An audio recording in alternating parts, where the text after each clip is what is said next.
Hello साथीहरू, welcome छ तपाईँलाई मेरो च्यानलमा। आज म खाँदैछु अनि भात, तरकारी अनि करेला अनि बुङ्गुरको मासु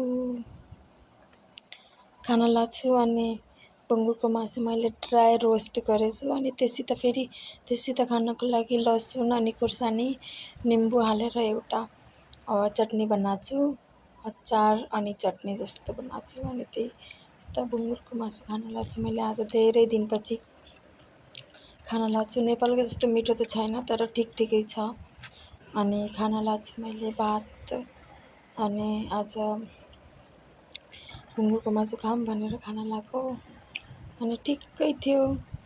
नेपालको जति मिठो त यहाँ कहाँ हुन्छ र, अनि त्यति मिठो थिएन तर पनि खाने मन लागेको बेला खाएँ अनि ठिकै थियो। ड्राई रोस्ट एकदम राम्रो देख्यो, त्यो राम्रो मिठो पनि भएको थियो। अनि जो मैले चटनी बनाएको थिएँ त्यो लसुनको खुर्सानीको निम्बु लगाएर चुकिलो पिरो चुकिलो यस्तो मिठो भएको थियो।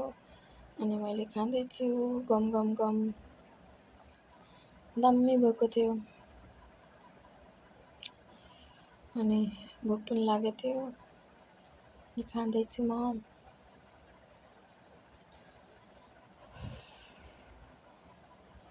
छिटो खाऊँ भनेको भोक लागेको बेला अनि गम गम गम खान लाग्छु अनि भोक लागेको थियो अनि छिट्टै खाइसकेँ मैले।